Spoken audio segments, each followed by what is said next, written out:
doing, Max? Hope you're well. Welcome to part two. We're joined by Max, and I just thought I'd put my sweater on just to say, where's the B samples? Where's those B samples, Can Eduardo? you get one in double XL? This was that one that Paul, the kid with McLaren, sent me from Kent. Oh Uh, dear. were massive on me, massive. And she's had it a year. She born at Max, but she took it in for me. Yeah. It fits me, otherwise it would have fitted you, Maxi. But where are the B samples? Where are these B samples? I'll tell you where they are. I'll tell you where they are. They're floating down River Thames, Dillian Whites as well, and Tete's. Right. Callum Smith's not got a fight, but they're now saying he's mandatory for Arthur Beta Beef, 19-0, 19 by way of. He's only just got a better KO ratio than Eddie Hills. But Arto Beta Beef could be fighting Mundo. How do you see that going, Max? When you think, I mean, who did Callum Smith last fought? I mean, didn't have lose to Canelo the fight before that, or fight before that rather. But the point is that yeah, he's been inactive, Callum Smith, massively inactive. So how could it be mandatory? I don't get it. I mean, it's not, it doesn't sit right with me. Don't it? I'd like to see him beat Anthony Yard or something. Sorry, To the yard against Callum Smith, you'd make Yard a favourite in that fight, wouldn't you? exactly, this is what I mean. And Yard, look, you know what I felt about the Yard. I thought Tunde threw it in a little bit too early for my He's been in liking. firefights, Yard, hasn't Yeah, and I think Yard is European class. We don't know if he's elite class, but Beef was, let's say, he was, he was not struggling, but he was put it on him. And there's times you thought in that fight, Yard could have him here. You could thought, I thought there's elements that Yard could do it here, you? You reckon, but man? obviously it I wasn't didn't, to I be. didn't think that. I thought he was always in control. Yeah, Yard had his moments, but Yeah. no, And I thought Yard, and after the performance, you would agree with me on this. Yard stock went up after that fight. yeah. Oh, yeah. So, But it just shows you that somebody that's not had a lot of amateur experience, what they can do with our graph max. This is why I want you to take a leaf out of Yard's book. yeah. But it's hard for you going to work as well and then having to train in it because you're knackered at work when you get back, aren't you? But I think Clinton Wood used to carry on. He used to do his running all Clinton day, Woods is a perfect but example. then he used to go Clinton Woods. faster all day and then train at night, spar at night. That's what I mean. So there's no excuses there, really. If you He look at eating it, you biscuits make all day time. doing that, Clinton. He's got metabolism that burns stuff out. He don't go all day, you see. He don't sit still. Yeah. You don't sit still from getting up to going to bed. You won't sit still. You're not getting sat down. He's up and down with Yeah. your dog all the time or at gym or. Uh, okay, so we've covered light heavyweight division, but I just want to speak about Dan Aziz and how impressed I am by him that somebody who wants to go through the levels and put hard work in, and he's impressed me immensely. And I think that Dan Aziz has got to be in running for fighter of the year with Maxi Hughes, aren't they? Really, I think Yeah. last 12 Yeah. they've He's done been it the right way, that have hasn't he? got their sleeves roll up. And to be honest with you, I don't know what's the matter with Eddie Hearn. He's lost to Coley, Maxi Hughes, and this one in the last couple of days. That's it. Maxi. Is it cost them free or not? Like Ebony Bridges and other people on social media, Johnny Fisher. and Johnny Fisher, Bish Bash Bosh, and Peking Duck, and all that with curry sauce. What is all that about? I'll get on to him now anyway. Bish Bash Bosh, whatever his name is. You know all these people that are cheering him on, eating like that. That's what they used to do to me with Rice Krispie Squares, Max. I mean, I could get them in all, one at a time. Can you? I could, mate. It got to a stage where I used to say, could I get two in? Well, no, I can't really. It's hard. But what if I blended them? But God's sake. yeah, but I had some good times. I had some good sugar rushes. Do, Sugar do, do, you, rushes. Yeah. do you know what Johnny Fisher's dad reminds me of? Oh, You know, well, right, I had this conversation with Julian on this. Do you remember back in probably about early 2000s? Minty off EastEnders. Minty off EastEnders. No, he's too thin. Cogan's big mate, Minty. Minty. It's Cogan's mate, isn't he? Minty. I forgot his name in real life. But if he's anything like that, Minty, I don't want my daughter fetching him home on a date. Oh, this is my old boyfriend, Dad. Hello, what's your name? Minty. So, do you remember in early 2000s, you had a thing called Eurotrash? What? Early 2000s, you had something called Eurotrash. Do you remember it? I used to watch it on Channel 4, Nick. Yeah. So, so Eurotrash. I mean, if anyone doesn't know it, obviously there's a younger generation watches this. Yeah.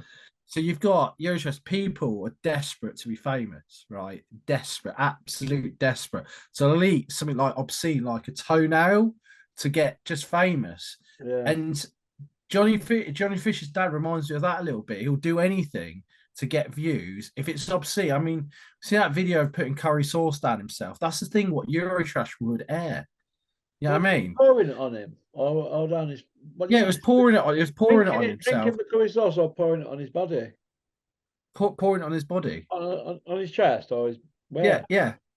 On his chest. You know, like them little tubs that you get when you go like, oh, chicken and rice and curry sauce. Them little cartons. Yeah. It's pouring it on himself. Well, it's like brown hot jelly, isn't it? Yeah. Well, obviously, it must have been cold. Well, whatever. He just poured it over himself, and he just starts eating it. Yeah. What, eating it off his belly? Yeah. On Insta? You joking me?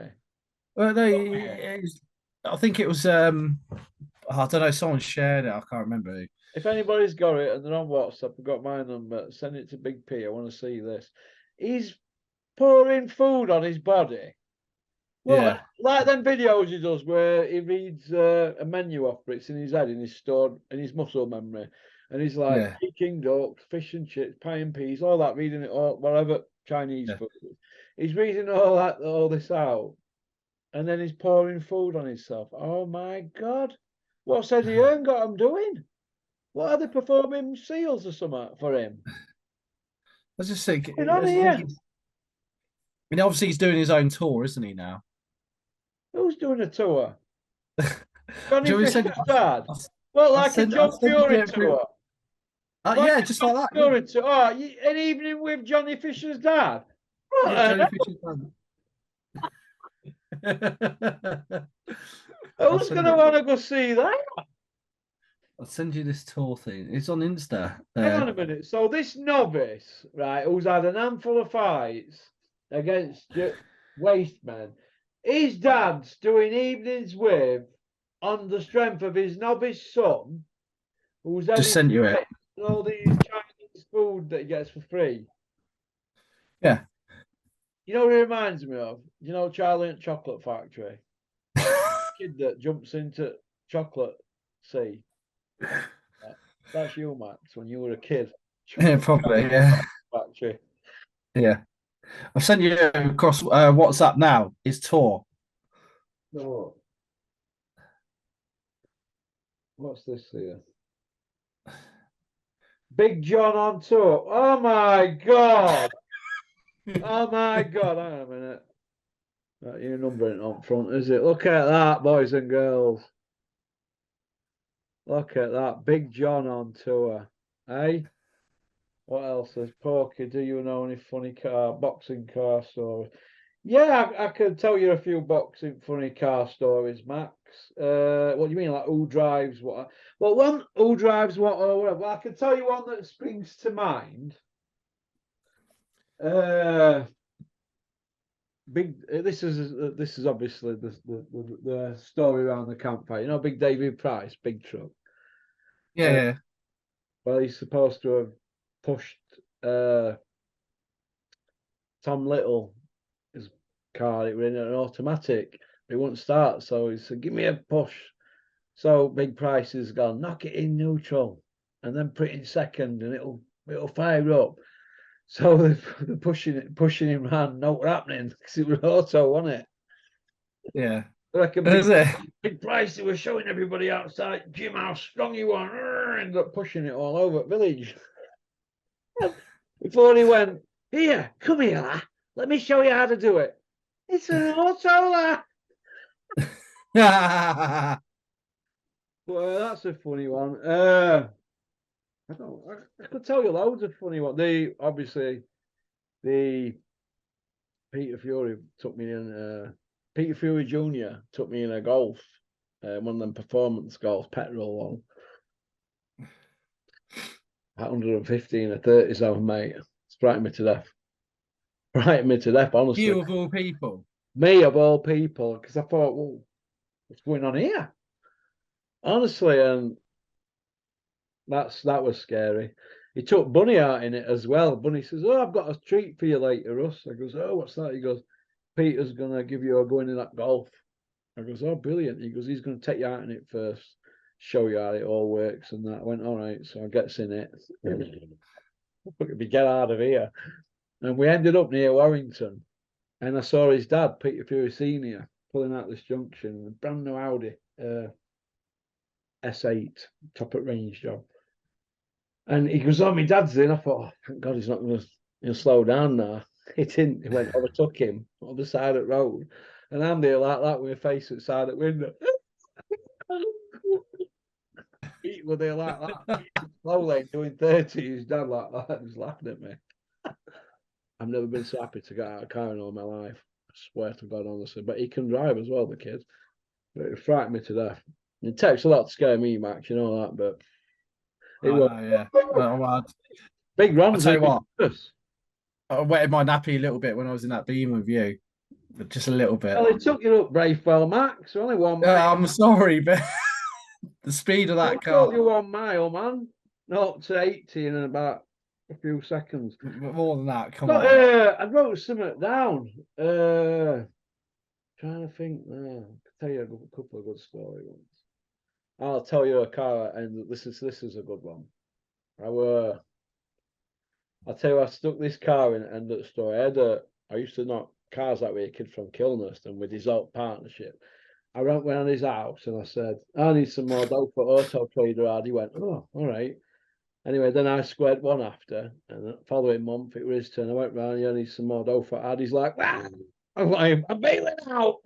So I ended up with an Astra soft top, a turbo, something else, a Passat, I think, which I ended up getting him in end, and this Ford car, and I couldn't sell this Ford car for ages. Guess who come down to my house sniffing around it? Hey, Steppy Bull.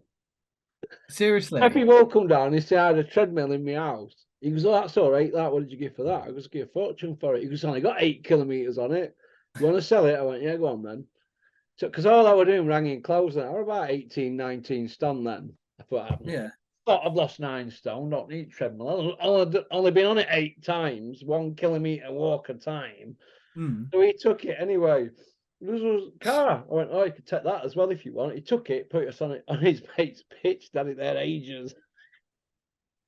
And you know what? Best thing about it is, I had a full test on it, low miles. It was silver. It was a Ford car, but on a little pokey thing, aren't they? 2-seater job. Yeah. It was a soft top as well for a car, but I couldn't sell it at all, mate, for love of the money. Couldn't shift it. But he took it, and I was like, I lost 50 quid on it, but I'm well rid. Well rid of it, mate. Because you just spend that, aren't you, on ads and that, but let somebody else have the problem. That's how I look at it. That's a good funny one. I'm trying to think of that other one, a good box. Robin Reed's one. That's the good one. Robin Reed pulls up outside this gym. I gets in this car. It's got Michael Jackson blasting out, full blast. He's got Van Damme glasses on. He's obviously got a good tan on it. Vest on, looking the business. Yeah. And he takes me down the street, but he had music that loud. I swear to God, you know, my ears, they were popping like Yeah. popping out. But he's got when he beat that guy in Italy for world title, Robin, he bought a Beamer. I've seen it, it's Beamer on a P-Reg. And it's an M3, one of them 6-speed early ones, M3, but a 3-litre one. Yeah. And he's still got it to this day, an hard top and a soft top one. I wonder what that's worth. But he'd had it in a garage about 8 years. So he showed it me, and I went, I thought, mind that. Do you know what I mean? But he's kept it all this time, so I bet that's worth some dough. You know, when I think he's more or less finished it now, painted and that. That's a good boxing story, yeah. To keep that car all that time from when you want world title, I think that's good, and he obviously don't want to part with it, does he? Even though he's had Sentimental value as well, isn't it? Pardon? Sentimental value as well. Yeah, I suppose, because he went over there as donkey podder, really, didn't he, to fight in Italy? Yeah. Really, and they got lucky, didn't they? But yeah, that's a good one. Dennis, I can tell you a few loads of car stories about Dennis. Jesus. Dennis drives, you've seen, haven't you, anyway? He just drives me up. If there's a light comes on dash, he don't bother Dennis. Oh, Dennis tire center pressures come on, pull in, and I'll put some I noticed that actually, yeah. He's like, no. I said, well, oh, then there's another light on. We're all right. So you're like, or he'll curb car and grates wheel, and I'll go. And he'll go sort that Monday. I'll go, yeah, all right. And then I'll go, oh, sorting that. And it'll go on another week. So it is. Look what this is. This is Roxy. Come here. What are you doing here, Ruby? This is my new dog. This is what Pet Vet keep ripping me off with.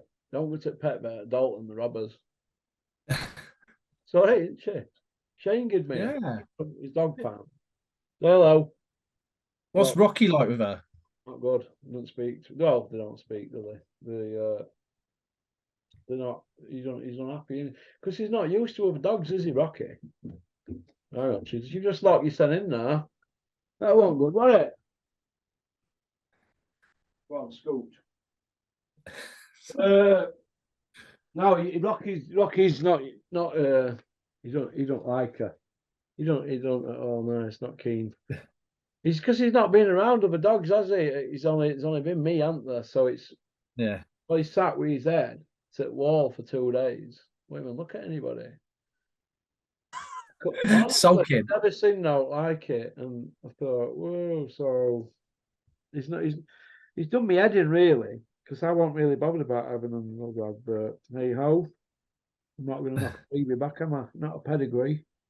No, I thought it'd be good for him to have companion. I thought it'd be good to have a companion, but it hasn't worked out for him. Maybe because he's had snipping, he can't do not about it, and she's on eat. But in another couple of weeks, I think when she comes to end of it, because she's nearly 6 months, or 7 months old, I'm going to get her sort of so nobody can grip her. Because there's a big tough dog round here called Bruce that's going around getting all the other dogs and dealing with them and that. So the last thing I want is pups all over, innit? I'm not into breeding and all. No, God, that'd be a right headache. Imagine she like out 6 pups. It'd be what? Imagine her bringing out 6 pups. That'd give you a right headache. Give you losing your mind. Oh, I won't be able to cope, mate. I won't be able to cope, Maxie. Where's that gone now? I've jotted something down here. I don't know whether to bring weapon at week back, Max. What do you reckon? Or weapon at month or something? I did like weapon of the week because well, Anne Summers, she's pegged it, isn't she? So you could be in the market for a back. Did you know Anne Summers has pegged it this week? What's pegged it mean? She died. Anne Summers died. The owner. Yeah, she died yesterday. Yeah. Jackie Gold. Yeah. Joe's died. Yeah. Anne Summers old. What's that about the boxing match? Well, I'm just saying because there's a load of weapons in that shop. You know, you could bring. Yeah. So it could be in the market for it because there's always a weapon or 2 or 3 or 4 or 5. You know what I mean? You think Billy Joe will come back, Max? Yeah, of course he will. Can't help himself. Have you heard the Billy Joe Frankie Gavin story out of Attercliffe? Nah. I'll tell you a couple of Attercliffe ones. Hang on. Billy Joe and Frankie Gavin finished training up Sheffield at EIS. This was who year with this before McCracken's reign. It was Terry Edwards at boss then, and they've jumped into Billy's car. Billy's launched it down Attercliff about 90 odd mile an hour, and they took a chase, didn't they? Billy and him. Yeah, can you imagine them, can't you? Really? Honestly, yeah. Billy's not bothered, is he, Billy? Billy is not bothered whatsoever. But that same road, do you know Phil Jeffries? He took me and my mate Pat and Thomas Asomba. We're in back of this Range Rover. Buddy's flying all over. I thought, God, he's doing 90 odd. He went to Dennis's show. His guy, Thomas Asomba, beat Dennis's guy. I said, oh, you're going after party, Jaffrey. He went, no, I've got to go home. He went home. He rung me. No, he texted me from Sunderland 3 hours later. They were on. How's that? Seriously? Driving that, innit? Good Sheffield to Sunderland. Sheffield to Sunderland in 3 hours, mate. That's some driving, isn't it? That. He must have gone 100 or all the way, literally. I'm messing about from Jaffa. He didn't obviously fancy partying with Disco Den, did he? He took his win and went. But yeah. What do you reckon, Max, about a Simon Jordan billboard? What do you reckon? Why? Just stick a Simon Jordan billboard up and Robert Smith and just rent Smith. Get Simon Jordan out there in light. Because he's the only one that's sticking it to him, isn't he, really? He's like, oh, I think's good. You know what I like to do? Because I think a lot of my stuff, he's copied a lot of my stuff. Julian's made loads of notes, some of the stuff I've come out with, and it's for word, even some of my one-liners. I ain't bothered about that. I like him. Do you know what I mean? Do you know what it is with Simon Jordan? I stick it to him and all that lot. And he does. You do. I like him. But in the defence or in the criticism of Simon Jordan, when they had Robert Smith on there once before or on the phone, or they did that interview, him, Spencer Oliver, and Robert Smith, I felt there wasn't enough forefront. They could have been a little bit deeper with the questions, a little bit deeper. Oh, Simon Jordan. Yeah, a tad bit. Like, just like why did, I mean, certain things like why did they, if there was 2 tests, but Robert Smith kept getting himself out of it. Oh, well, it's a legality. I can't answer that one, blah, blah, blah. And he kept getting himself out of it. So, it's a rock and a hard place because when he can't answer a question, it leads to another and it's just no good, is it? So, and Simon Jordan does try. And I just wish he'd be more involved in boxing because I think he's the one that could really change the landscape. Maybe he's got the power, maybe some sort of power. My argument with all this, I can't speak about that. I can't speak about that. Well, if you can't speak about anything, why are you coming on TalkSport and why are you head of boxing for Border Control, but yet you can't speak about anything? So why would you even go on live TV? And but the main questions, you're not allowed to say, oh, you might as well just plead Fifth Amendment, and you're going to comment. So you might or not even go on there. So we're going to get that from Eddie Hearn. No, we can't speak about that legal issues. Eddie's a slimy character, and he's a slickster. He's gonna slip and slide through these questions, and he knows he's only going to get 8-9 minutes. So they're on a clock, aren't they? But hopefully Simon Jordan will know that they're on a clock. But it's like anything else, isn't it? When a fighter who don't want to engage scores a jab on an opponent, they're not engaging anyway. But if they do catch you, they're going to go on the bike even more and run clock down. We all watch Terry Harper and Andre Ward, don't we? Once they score with a scoring shot, they get out of there because the job's done for that round, isn't it? And the pile rounds up. Fury did the same. Tyson, he used to do it in his early career. Yeah. So let's hope that Simon Jordan sticks it on Eddie Hearn and pulls him up about what we're not happy with. We're not saying Eddie ain't a good promoter, but a lot of it's fucking bullshit, innit? It comes out with. It just lies constantly. And they lie and lie and lie, and then They just must all laugh about it when they get home. Don't they think that boxing fans are going to keep paying out and paying out and paying out, and sooner or later they're going to go, do you know what?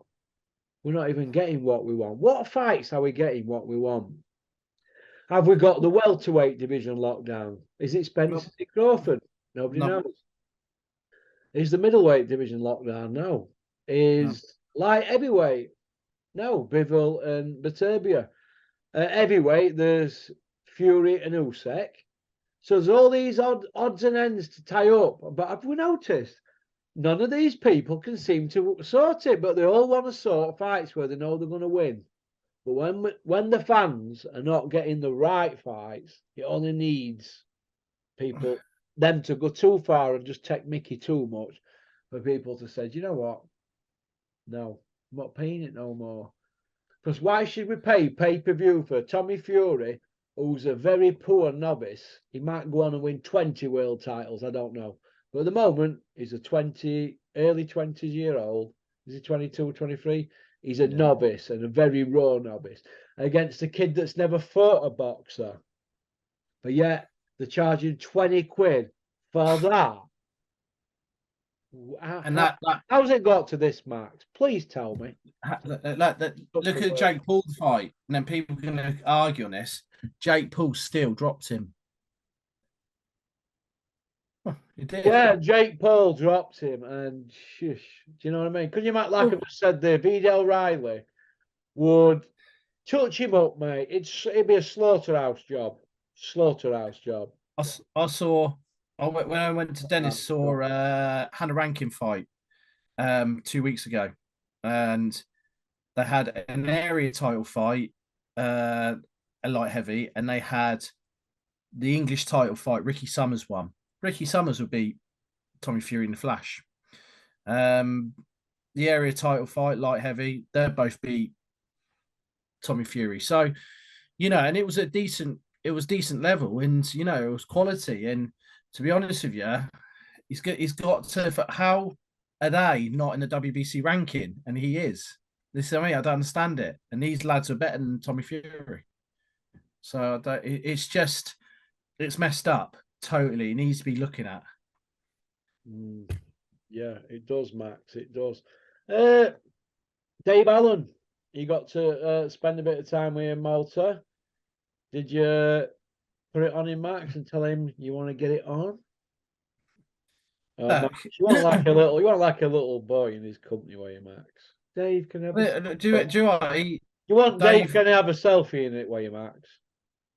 Behave yourself. No, you know what?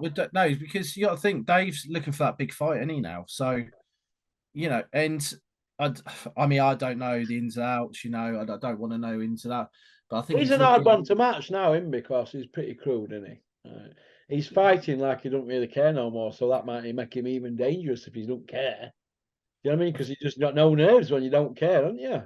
Exactly, he's a little bit like that, and to be honest, I think he needs to find out. Fed up with it all rubbish, and he's heard it all. He's seen it and heard it all. He's heard every bit of knackers. They could write a book just called "Utter Knackers," couldn't he? He'll have heard the lot. He'll have been around in more knackers chatters than you can imagine, can't you? Everybody who speaks to him's got something bubbling. Well, exactly, and with him, and I think if he just gets his head right. What big Bradley is still bubbling. Well, if he gets his head right, Dave, and right training behind him, why not? If he can get that big fight, this is how I look at it, Russ. Right, Lucas Brown v. Baby Miller. He wants one more payday, doesn't he, Dave? Let's have it right. His heart's not in it, is he? Has he been training? Look, it's 4 years since he fought David Price in it. Well, what's he been doing in 4 years? Well, you look at this is how I look at it, Russ. Then we've got you have Lucas Brown v. Baby Miller, right? Dave Allen did Brown and had done Price. Well, I mean, the thing is, I don't know what Dave Allen you're going to get, do you? Which one's going to turn up? But if the one who turns up would actually probably beat David Price. The one who turns up probably gives Chisora nightmares. This is what I mean. It's there. It's there. And and I think it's going to be there, more likely to be there at the minute, because there's having this child and stuff. So give credit where credit's due. you know, let's see what happens next 6 months with him. And Yeah. just see, you know, because I mean the thing is when I saw him fight opponents that are bunging me in with, it's made him look like butter, just ripped him apart. And the kid, people criticize, oh, why they put opponent in with him. The kid's a tough traveling kid. That kid who Dave's just splattered, are you going to fight him next, Max? No. But the point is that Why would he beat you? But the point is with that Mike Bassett, right? The thing is he's been in with. If you look at, I know, yes, he's been stopped but he's been out in Italy as a away fighter and taken last minute fights. Is he an England manager or something? It's a comedy show, isn't it? That's his name, Mike Bassett.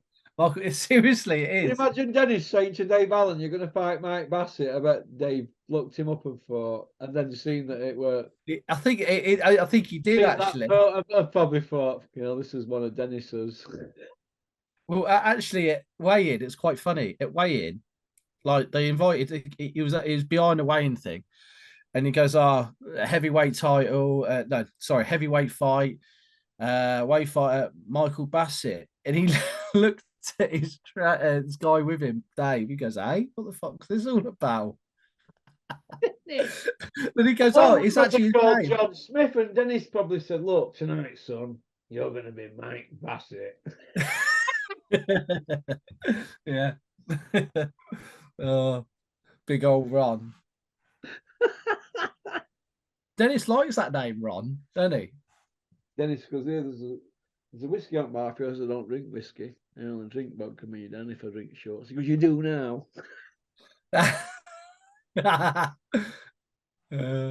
Oh, Max, bless you, Mike. Well, listen, you've been a real tonic, Max. Nice to have you on. Yeah. The afternoon. I'm going to send this now, and he'll deal with it Monday. That's it. I'm all done for 50 videos, Max, on the 18th. You're not even end of the month yet. I know, yeah, 50 done. 38 out, 12 in production. I think I've done well. Favourite month. So, okie dokie. Well, listen, you have a great weekend, Matt. Have you got a little one? No, not till next weekend. Just you and your last to eat then? Yeah, just me and our last. X Factor, Max, for a takeaway? No, definitely not. It's bad times. Tuna salad, Max. In it, mate. I'm off the gym now. Oh, yeah. I'm sending a video to Jude. Go on, lad. I'm proud of you, Max. Don't let me down. All right. That's exactly what take care. Or Big P will visit me. I'll come and visit you. I've got your address somewhere, Max. Take care. You too, mate. See you, mate. Peace out.